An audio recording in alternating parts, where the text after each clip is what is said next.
Mesdames et messieurs, bonsoir. Il est 20h sur les antennes de la télé Futur Média. C'est parti pour le sommaire de cette édition avec la plus longue éclipse totale de lune depuis le début du siècle, attendue d'un moment à l'autre ce vendredi 27 juillet 2018. À suivre dans cette édition, les commentaires de l'ingénieur Maram Kairé. Il est le président de l'Association sénégalaise pour la promotion de l'astronomie. Pénurie d'eau, la colère gronde chez les usagers avec les factures salées. La SDE s'explique et invite les concernés à se rapprocher des services réclamation. Transplantation d'organes, le décret adopté à l'Assemblée nationale. Les insuffisants rénaux s'en félicitent. Les religieux mettent en garde sur les limites à ne pas franchir. On en parle dans cette édition. Élection présidentielle au Mali, la campagne a pris fin. Sur place, l'engouement ne se fait pas trop sentir. On fera le point à moins de 48 heures du scrutin avec notre envoyé spécial Ibrahima Khan. Et puis en lutte, le titre de roi des arènes en jeu ce samedi au stade Léopold Sédar Senghor. Eumeu Sène, Bombardier, un combat qui promet. Les réactions des deux camps, c'est également à suivre dans ce journal. Voilà le sommaire de cette édition. Dans quelques instants, le développement.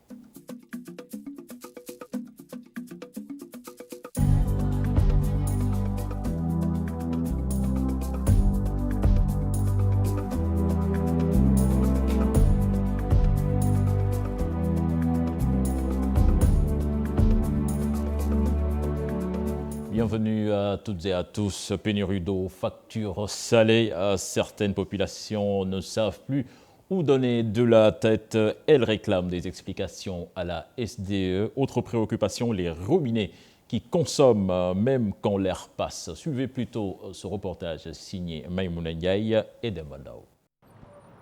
Ernest a quitté très tôt le matin l'unité 13 des Parcelles Assainies pour changer de compteur à l'agence SDE de Yoff. Tout ce qu'il déplore. La pénurie perdure et les factures sont toujours salées. Madame Gueye aussi regrette. Elle dit ne pas avoir le choix. Malgré les coupures, on a toujours les mêmes sommes. On paie toujours les mêmes sommes. Sur l'utilisation des robinets également, ces abonnés de la Sénégalaise des eaux ont des préoccupations. Je pense que certaines populations aussi oublient de refermer leur robinet en cas de coupure. Et ça consomme. Quand tu ouvres, il y a un bruit. Le bruit là te montre que ça se marque quelque part. Je ne sais où. À la tombée de la nuit, tout le monde veut dormir. On est obligé d'ouvrir un robinet pour un contrôle, quel que soit. En attendant une solution durable, ces populations disent subir la pénurie d'eau. Maïmouna Ndiaye, les explications du directeur marketing et clientèle de la SDE, Maguette Nyon, soutient que si l'eau ne vient pas à l'ouverture du robinet, l'air passe. Il conseille donc aux consommateurs de fermer le robinet en cas de coupure et il invite les concernés à se rapprocher des services réclamation. Le cri de désespoir des artisans de Sendou déplacés pour les besoins des travaux de l'APIX dans la localité. Ils risquent encore d'être chassés du site qui leur est attribué en bonne et due forme. Au nombre de 488, ces artisans accusent un opérateur d'être derrière ce projet. Ils alertent l'opinion, de même que le chef de l'État. Les détails dans ce reportage signé Adiatala et Modou Diop. Ce sont des pères de famille désemparés parmi des centaines et qui ne savent plus où donner de la tête pour sauver leur site où ils sont menacés de délogement. Nous avons été déplacés dans le cadre de l'autoroute à péage et nous avons bénéficié du site de Sendou. On a aussi nos titres de propriété, c'est-à-dire nos attestations délivrées en bonne et due forme par l'État du Sénégal. Qu'ils se le tiennent comme dit, que nous n'allons pas nous déplacer. Ils ne nous donnent pas de respect.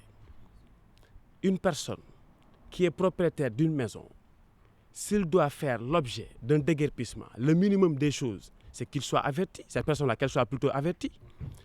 Nous bénéficions des titres de propriété. L'État peut-être prévoir quelque chose sur ce site, mais le minimum, c'est de nous inviter sur une concertation, une conciliation, comme l'APEX avait fait. Ces impactés interpellent le chef de l'État et son Premier ministre qui leur avait attribué le site. Nous interpellons le président de la République qu'il se saisisse de notre situation. Sinon, on le fera nous-mêmes. Parce que ces personnes-là vont se déplacer. Et nous allons nous battre jusqu'à notre dernier souffle pour lui faire comprendre qu'on ne va jamais quitter cela. Ces artisans de Sendou comptent mener le combat pour la restitution et la sauvegarde de leur espace d'activité. Et nous allons faire une manifestation de force, c'est-à-dire un sitting ou bien une déclaration de force, je ne sais pas comment vous l'appelez, pour essayer de faire comprendre à l'ensemble des Sénégalais, à l'ensemble du gouvernement, que nous n'allons pas nous déplacer. Les 488 artisans composés de mécaniciens, tôliers et peintres, entre autres, vont sensibiliser leurs autres camarades pour rentrer dans leurs droits. Semaine de la jeunesse, la question de l'emploi en problème réel. Ils sont nombreux, des jeunes à la recherche de leur premier emploi, et ils font désormais de l'auto-entrepreneuriat pour prendre leur destin en main. Un reportage sur la question à Liberté 4, signé nos reporters Maïmouna Ndiaye et Djibi Diémé.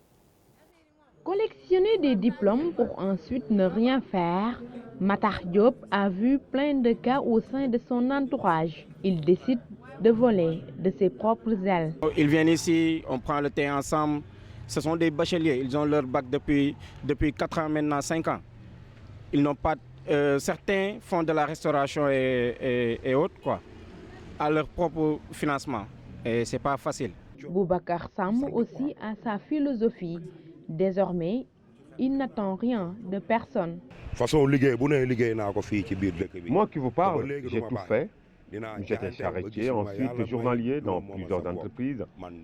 J'étais même peintre à un moment donné. Pour vous dire tout simplement que la vie est un éternel combat. Rien n'est facile. Maïmouna Fall, elle, n'arrive pas à trouver un stage. Pourtant, elle s'y est prise très tôt. Depuis ma première année, pas mal d'étudiants même, de ma spécialisation, on cherche des stages par-ci, par-là, mais on ne trouve pas. C'est vraiment difficile. On ne reçoit pas d'appels ni d'informations venant des entreprises où on dépose nos CV. Le chômage, ces jeunes de Liberté 4 disent en avoir marre. Actuellement, certains d'entre eux entreprennent leurs propres projets. Ils se disent fatigués d'attendre l'appui de l'État. Je vous l'annonçais dans les titres de cette édition, le décret sur la transplantation rénale adopté à l'Assemblée nationale, les insuffisants rénaux approuvent la décision. Eh bien, nos reporters sont allés à la rencontre de certains Sénégalais. Ils disent disposés à faire un don de rein malgré les réalités socio-culturelles, des plateaux techniques relevés et un personnel de qualité également souhaités dans ce sujet signé Fatima Taba et Demandao.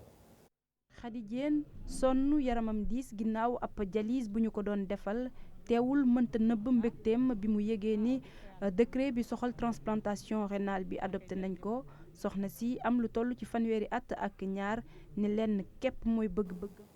Ce n'est pas la bonne version, je vous l'annonçais plutôt donc, le décret de la transplantation rénale qui a été adopté, les insuffisants rénaux qui approuvent la décision. Nos reporters qui sont allés à la rencontre de certains Sénégalais qui se disent disposés à faire un don de rein malgré les réalités socio-culturelles. Ces Sénégalais qui réclament également des plateaux techniques relevés et un personnel qualifié, l'élément qui n'est pas en place. Certainement, nous y reviendrons dans nos prochaines éditions. Les mises en garde des religieux sur le don d'organes. Le donneur, selon la religion musulmane, doit être vivant, selon eux, selon ces religieux. Le respect de la dignité de la vie humaine demeure des questions sur lesquelles on doit veiller dans les opérations qui vont bientôt démarrer. Un sujet signé Mambiram Diouf et Dembandao. La composition de l'organe qui va superviser la mise en place du don d'organes défini. Reste d'autres étapes comme la nomination de ses membres avant le premier traitement. Relever quelqu'un, ce n'est pas un problème. Quand vous transplantez quelqu'un, le problème c'est l'évaluer. Est-ce qu'il peut accepter, accepter le rein? Il peut le prendre sans problème. Est-ce qu'il n'a pas de risque infectieux? Est-ce qu'il n'a pas de risque cardiovasculaire? Donc c'est une évaluation. Et surtout des risques immunologiques. Est-ce qu'il ne va pas rejeter le rein? Donc tout ce qui est nécessaire en termes de machinerie existe. Le problème après, ce sont les consommables.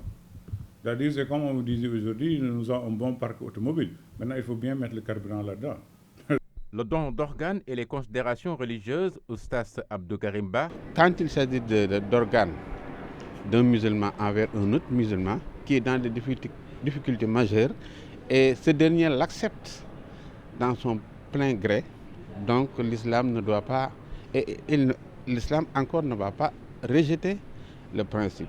La défense de la vie du donneur et du receveur, la conservation de l'identité de la personne, c'est-à-dire ne pas donner les organes génitaux, des critères fixés par l'Église selon Abbé Alfred Walissar, le recteur du grand séminaire de Sébikotane.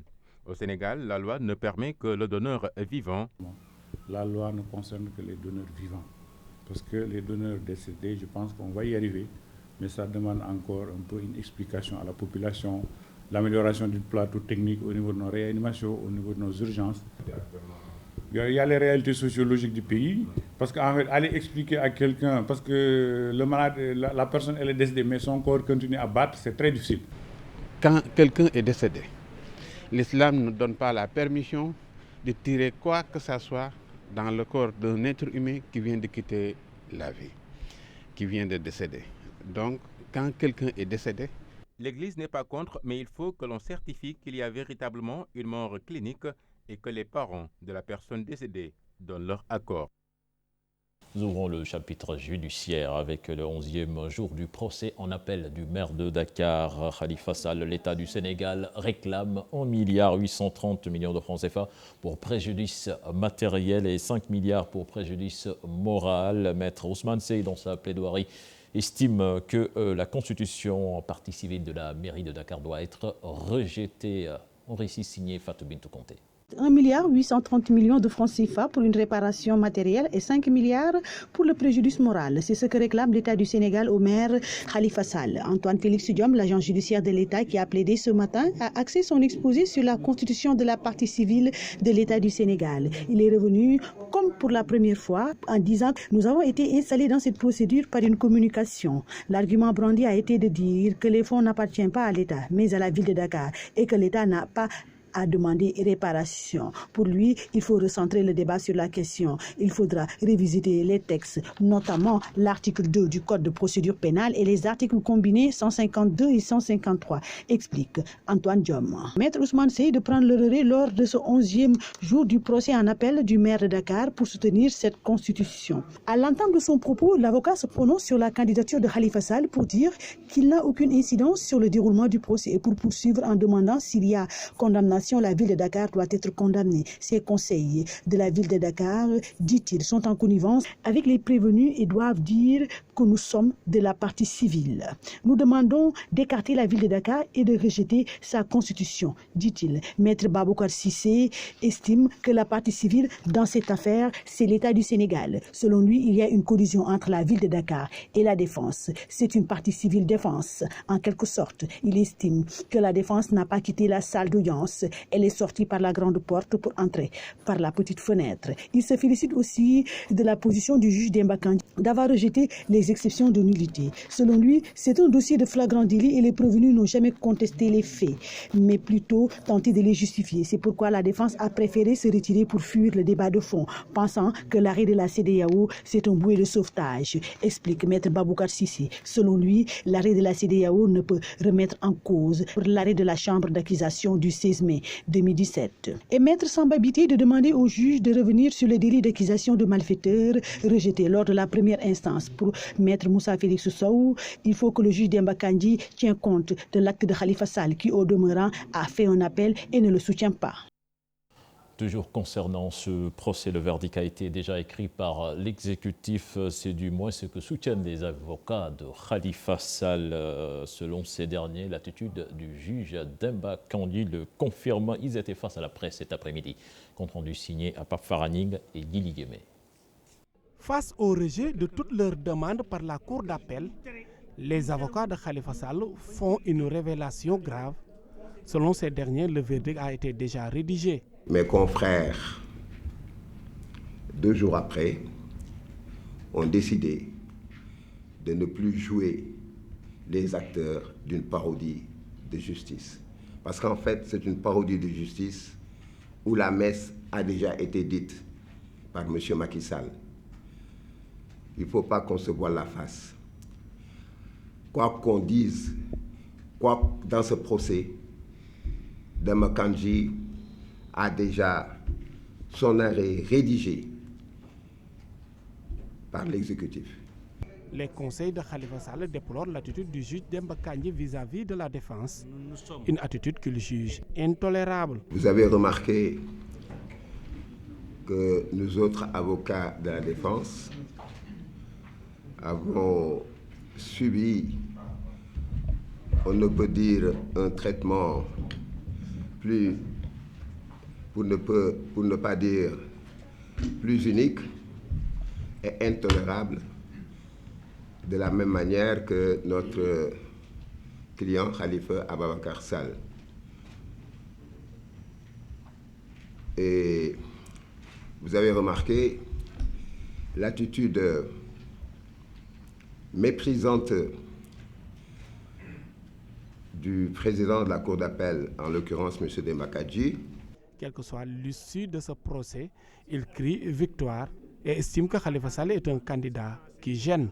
La position juridique correcte des problèmes, c'est que la bataille du droit a été gagnée par M. Khalifa Ababacar Sall et ses co-prévenus. Aujourd'hui, ce qui est en jeu, c'est le respect, l'acceptation par l'État du Sénégal de ce qui a été jugé.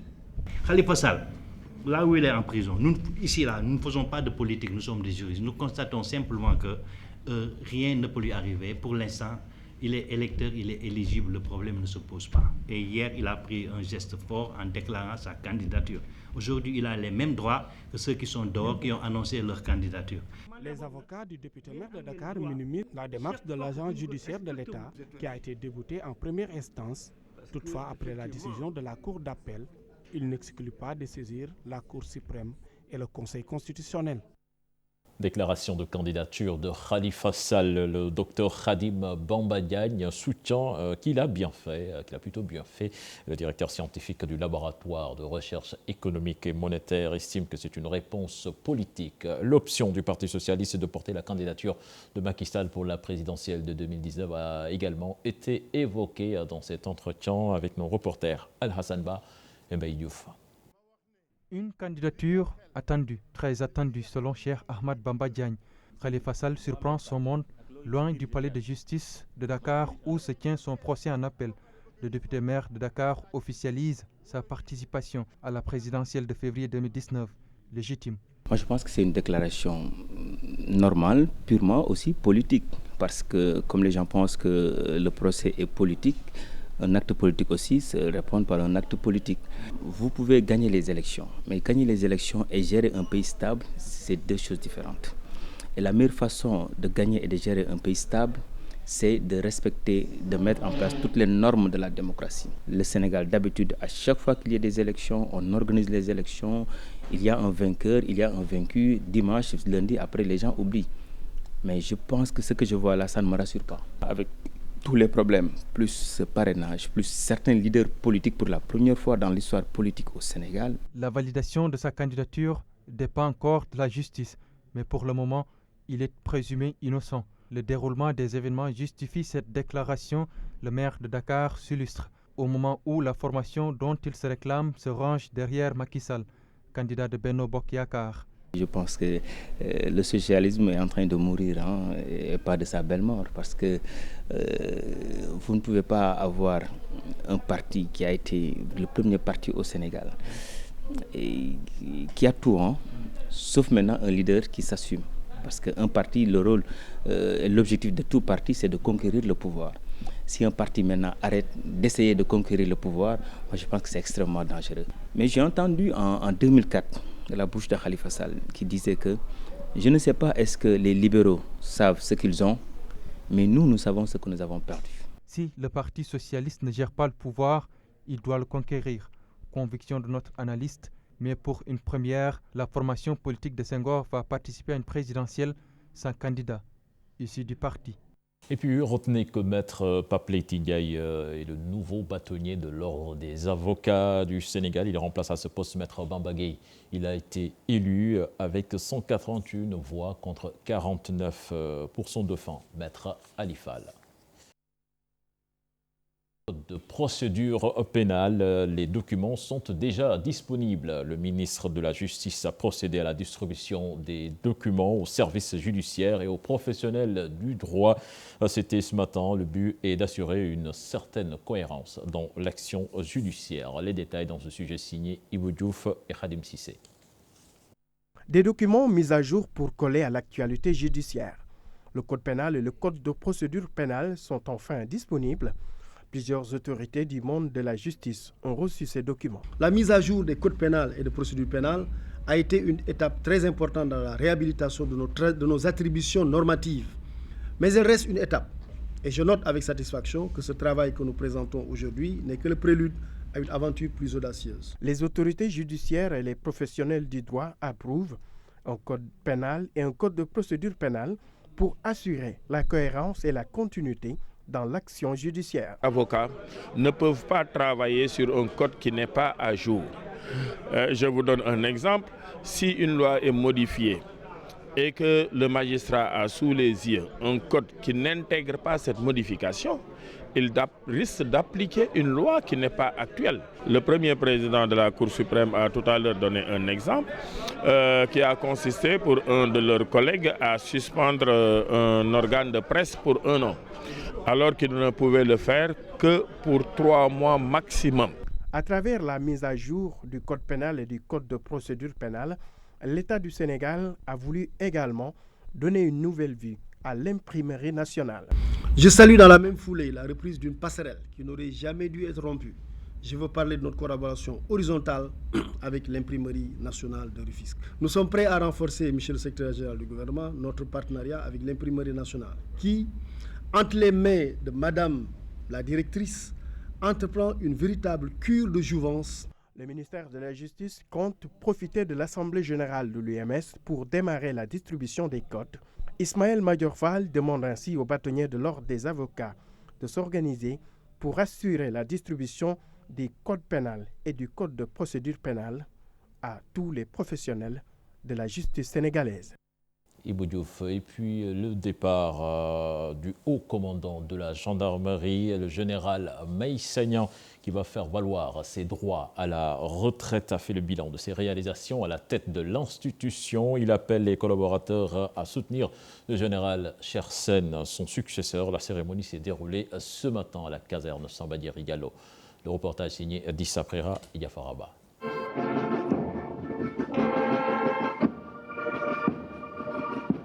Dernière revue de troupes pour le général Meïssa Niang. La parade est parfaite, le geste symbolique. Après 1 an 8 mois passés à la tête du haut commandement, le général Meïssa Niang quitte le service actif de la gendarmerie. À mi-chemin, des résultats palpables sur le plan opérationnel, infrastructurel, logistique et social, entre autres, sont obtenus. C'est ainsi qu'ont été mis sur pied des pelotons spéciaux d'intervention de la gendarmerie nationale. L'immobilier aussi a été une de mes préoccupations majeures. À ce jour, 77 chantiers prévus. Sur 77 chantiers prévus, seuls 12 sont en attente de démarrage. Des infrastructures, des chantiers, mais aussi des réformes engagées pour moderniser l'institution. Meïssa Niang a aussi rendu un vibrant hommage aux gendarmes et les appelle à davantage de vigilance face aux mutations. Cependant, dans un contexte marqué par la primauté des intérêts particuliers et des luttes de positionnement, dont la finalité n'est pas toujours l'intérêt général, la gendarmerie subit souvent des agressions de toutes sortes, bien souvent déloyales.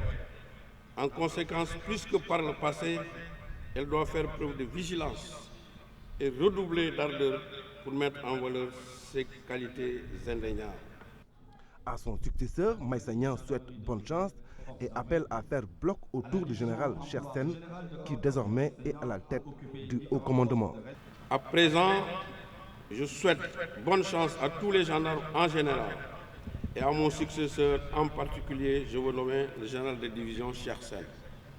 Son Excellence, Monsieur le Président de la République, a placé sa confiance en sa personne pour assurer la continuité du commandement. Je lui souhaite vivement de trouver dans ce commandement prestigieux bien plus que des satisfactions personnelles et professionnelles. 20 mois après, le général va faire valoir ses droits à la retraite avec le sentiment du devoir accompli. À présent, ce communiqué du ministère des Affaires étrangères et des Sénégalais de l'extérieur, le gouvernement du Sénégal a appris avec consternation l'assassinat hier nuit dans sa boutique de notre compatriote Amadou Toumani Diop vivant à Pointe-Noire, c'est au Congo. Le gouvernement condamne vigoureusement ce meurtre. Le consul général du Sénégal à Pointe-Noire a été immédiatement instruit de demander l'ouverture d'une enquête impartiale pour déterminer les causes et les conséquences du décès de notre compatriote et d'apporter toute l'assistance nécessaire pour le rapatriement du corps. Nous allons à Thiès à présent, où des experts du pétrole, des mines, des populations impactées se sont retrouvés à propos des contrats pétroliers, gaziers et miniers qui seront bientôt votés à l'Assemblée nationale. Les acteurs de la société civile émettent des réserves et ils appellent le chef de l'État à revoir ces contrats. Les détails dans cette correspondance signée Cheikh Anta Diop et Seyla Tir. Le conseil municipal de Notto-Gouye-Diama a vigoureusement dénoncé la lenteur notée dans les travaux de construction de cantines au niveau du marché aux légumes de Notto-Gouye-Diama, lesquels travaux étaient confiés à un marabout homme d'affaires. C'est des travaux qu'Agitip avait donnés à Serigne Barambake Doli. 60 cantines qu'il devait construire pour un budget de 60 millions. Dans notre cahier de charge, il devait me rendre mes clés le 22 juillet passé. Mais à ma grande surprise, il y a 36 cantines qui sortent de terre. Il reste 24 qu'on n'a même pas encore fait les briques ni creusé les fondations. Et aujourd'hui, je déplore cette situation-là. Le maire n'a pas porté de gants pour fustiger l'attitude de l'entrepreneur qui, dit-il, n'a jamais cessé de jeter des pierres au chef de l'État, alors qu'il a failli à cette obligation élémentaire. Le jour du parrainage, il a été habillé en rouge pour montrer son désarroi contre le président Macky Sall. Mais le président Macky Sall, dans son dynamique de bien travailler le Sénégal, il n'avait pas de couleur de parti. Ce qui lui avait permis de lui donner ces chantiers-là, des hommes politiques de cette nature qui aujourd'hui ont double visage. Ils utilisent les fonds de l'État, ils ne respectent pas leurs engagements. Parce que Agir a fait ce qu'il devait faire, parce qu'il a reçu les avances de démarrage des travaux, mais il n'a pas utilisé l'argent dans le chantier de Noto. Ce point de presse tenu à la mairie de Notto-Gouye-Diama a réuni tous les conseillers municipaux de l'opposition et de la majorité.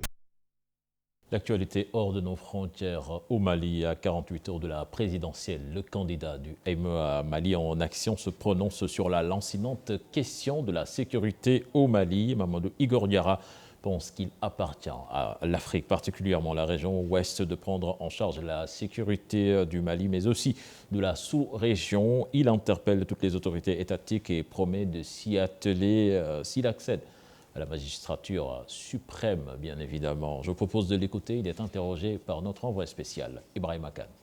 Je suis convaincu que c'est aux Maliens d'assurer la sécurité du Mali. Et d'ailleurs, pour la petite histoire, vous savez que ce sont des militaires maliens et des militaires sénégalais qui étaient au service de la communauté internationale pour éteindre les foyers dans certains pays. Comment nous sommes, nous, arrivés à cette situation? Je pense qu'il y a un diagnostic à tirer. Et nous devons nous réunir. Aujourd'hui, vous prenez les munissements, ça fait pratiquement $1 milliard qu'on dépense ici. Vous avez Barkhane, c'est à peu près la moitié. Vous avez EITM, vous avez G5 Sahel. Et d'ailleurs, G5 Sahel, dont la délimitation est même bizarre à comprendre, parce que le Sénégal a quand même une partie dans le Sahel, même la Côte d'Ivoire, etc. Donc franchement, il y a un certain nombre de choses que moi je ne comprends pas. Et ce n'est pas parce que la communauté internationale apporte des recettes que nous devons rester la bouche bée et puis ne rien faire. C'est à l'Afrique, c'est aux Africains, et de surcroît aux Ouest-Africains, d'assurer la sécurité de l'Afrique de l'Ouest. Et j'interpelle vivement tous les responsables de la sous-région Fin de campagne timide à Bamako alors que la campagne arrive à terme ce vendredi. Les meetings ou grandes mobilisations ne sont pas au rendez-vous. L'engouement ne se fait pas remarquer chez les populations. Certains se disent déçus du bilan de Ibeka et veulent du changement alors que pour d'autres, le président sortant doit être reconduit pour le bien du pays. Les détails avec notre envoyé spécial, Ibrahim Akan. Les Maliens appelaient ce dimanche aux urnes pour élire leur président de la République. À Bamako, la capitale malienne, ce n'est pas l'ambiance des grands jours en cette fin de campagne électorale. Comparé à 2013, il y a eu plus d'engouement en 2013 qu'en 2018. Mais ça se comprend. Parce que 2013-2018, il y a beaucoup de déceptions. Il n'y a pas beaucoup d'engouement. Il n'y a pas cette effervescence qu'il y avait en 2013. 24 candidats sont en lice pour ce scrutin. Parmi eux, le président sortant Ibrahim Boubacar Keïta, mais aussi Soumaïla Cissé, candidat malheureux en 2013. Les Maliens, partagés entre alternance et continuité, devront trancher au soir du 29 juillet. Lorsqu'il venait au pouvoir, il nous a dit qu'il ferait tout pour mettre terme à ces conflits au Nord Mali. Bon, donc on a remarqué que c'est tout à fait le contraire. Quant à moi, quand même, ce bilan n'est pas du tout convaincant, quoi. Le bilan du président de la République, vraiment, il a un bon bilan. Il a un bilan édifiant. Donc, on peut compter sur lui pour renouveler vraiment confiance à lui pour avoir le deuxième mandat. Quand on fait le bilan de ces 5 ans-là, le bilan est un peu calamiteux. Donc, moi, je prends ces élections de 2018 comme une nouvelle chance pour le Mali, c'est-à-dire comme un nouveau départ. Avec les nombreux problèmes d'insécurité, on a plusieurs problèmes au Mali ici. En attendant le vote de dimanche, les candidats continuent de dérouler leur stratégie pour tenter de convaincre les électeurs. La campagne électorale, elle, arrive à terme ce vendredi à 0h. On espère le Takokele, mais l'on propose, Dieu dispose. Nous, quand même, on propose, on espère que le vote là pour le 29 de ce mois, l'Ibeka va être réélu dès le premier tour, depuis le 29. Retour au Sénégal à présent, et c'est pour parler de la grogne récente des notaires stagiaires. Prétexte pour la TFM de nous intéresser au notariat. Une profession réglementée du droit régie par des textes bien définis. Le collectif des notaires stagiaires soutient avoir respecté toutes les procédures lui permettant d'exercer pleinement la profession, mais en vain est-il dans la légalité conformément au statut du notaire? Réponse dans ce dossier signé Ibrahim Akan. Ils sont au total 22 aspirants notaires à manifester leur colère. Pour cause, ces jeunes soutiennent avoir rempli toutes les conditions pour exercer pleinement la profession, mais en vain. Notre cas est l'un des cas les plus dramatiques. Nous sommes 22 qui symbolisons, incarnons même l'injustice qui prévaut dans le notariat. Parce qu'aujourd'hui, comme tous les autres corps de métier qui existent, lorsque vous faites le concours d'entrée et que vous accomplissez la durée légale de formation, à la fin, vous êtes certain de devenir ce pourquoi vous avez été formé. Au-delà de la réussite au concours d'accès, il y a le stage qui a une durée légale minimum de 3 ans. Chaque jour de stage est une formation, est un défi à relever pour le stagiaire. Le notariat, une profession réglementée du droit qui obéit à une législation bien définie par le décret numéro 79-10-22 du 5 novembre 1979, modifié à 2 reprises en 2002 et en 2009.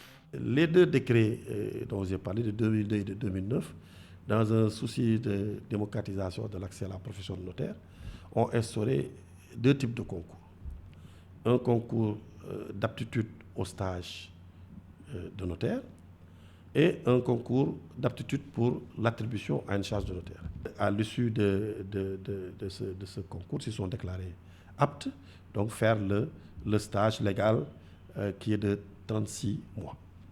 Ces aspirants notaires, aujourd'hui, dès que les charges ont été créées ou déclarées vacantes, et après avoir été déclarés aptes au terme de l'arrêté du ministre de la Justice à postuler, doivent faire un concours d'attribution de charges. Et quand ils sont déclarés admis, un décret présidentiel devrait venir confirmer leur titularisation à la charge qui aura été créée ou qui a été déclarée vacante. Le Sénégal, à ce jour, ne dispose que de 51 notaires titulaires, un effectif assez réduit qui trouve une explication.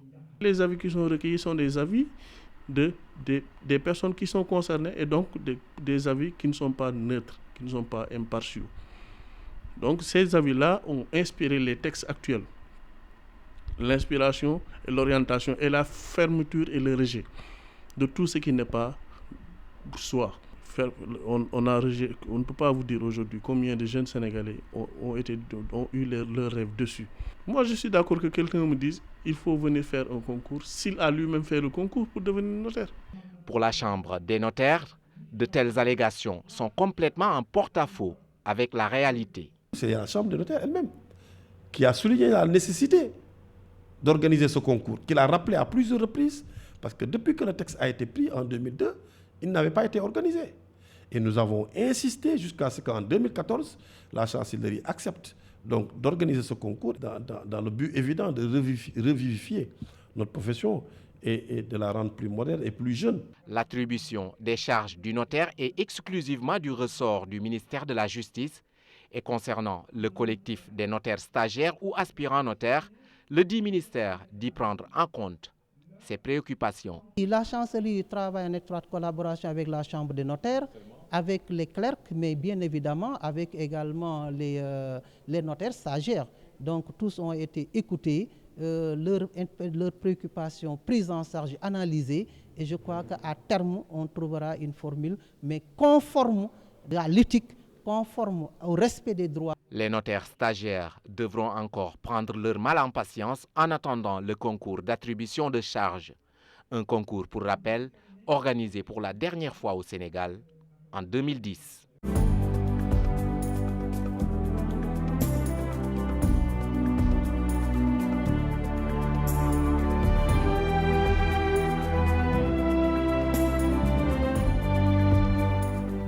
Lutte avec frappe, les populations de la banlieue se mobilisent pour leur champion Eumeu Sène. Les fans interrogés par nos correspondants sont confiants quant à une victoire du leader de l'écurie Tailfinger sur Bombardier. Ils espèrent tous s'emparer du titre de roi des arènes.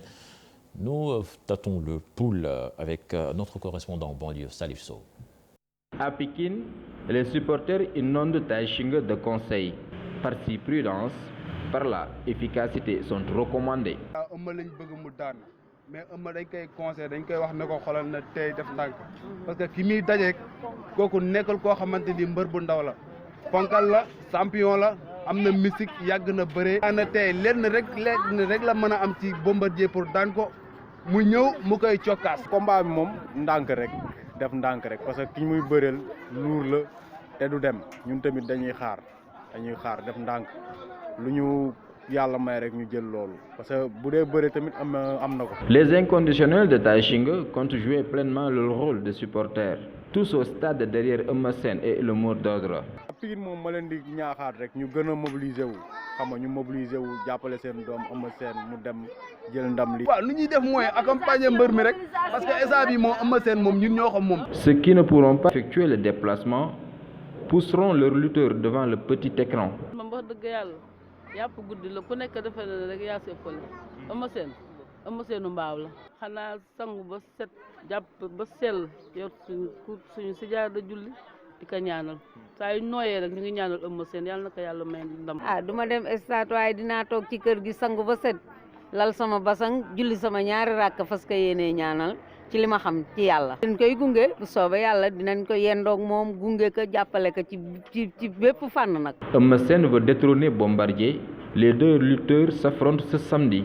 Le stade Léopold Sédar Senghor servira d'arène. À moins de 24 heures du combat Eumeu Sène Bombardier, la maman du B52 lance un message solennel à l'endroit du leader de Tailfinger. Dans le quartier de Bombardier, les entrées et sorties sont filtrées. L'entourage du lutteur se dit confiant. Abdourahmane Diallo. Des barrières de sécurité érigées sur les routes qui mènent vers chez Bombardier, un homme en tenue de militaire posté devant la porte du roi des arènes. L'ambiance n'est certes pas au rendez-vous en cette matinée de veille de combat. J'ai prié pour mon enfant. Je demande juste à Eumeu Sène en tant que sérère de se soumettre et laisser le poulard le battre. Au moment du combat, la maman de Bombardier ne compte pas regarder la télé, mais elle ajoute qu'elle n'est pas stressée. Je suis jamais stressée, mais depuis les 2 premiers combats de mon fils, je ne regarde pas la télé. Et quel que soit le résultat, je rends grâce à Dieu. Juste à côté de chez le B52 de Mbour, un groupe de jeunes prend son petit déjeuner. L'un d'eux se dit confiant. Notre lutteur est confiant, il a la force, il a la technique et c'est un bon lutteur. Et cette fois-ci, il s'est bien préparé, donc on est rassuré. Dans ce même quartier de Château de Nord, des enfants jouent au football, mais ils sont amateurs de lutte. Le plus jeune nous décrit la chute de Eumeu Sène le jour du combat.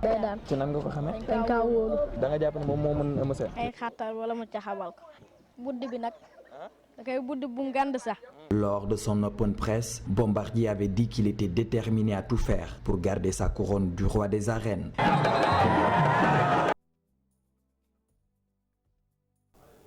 Voilà donc l'issue de ce combat certainement demain aux environs de 20h. C'est à suivre dans nos éditions. Je vous l'annonçais en début de journal, la plus longue éclipse totale de lune depuis le début du siècle, attendue d'un moment à l'autre. Si nous avons M. Maram Kairé en ligne, est-ce qu'il est là? M. Kairé, bonsoir.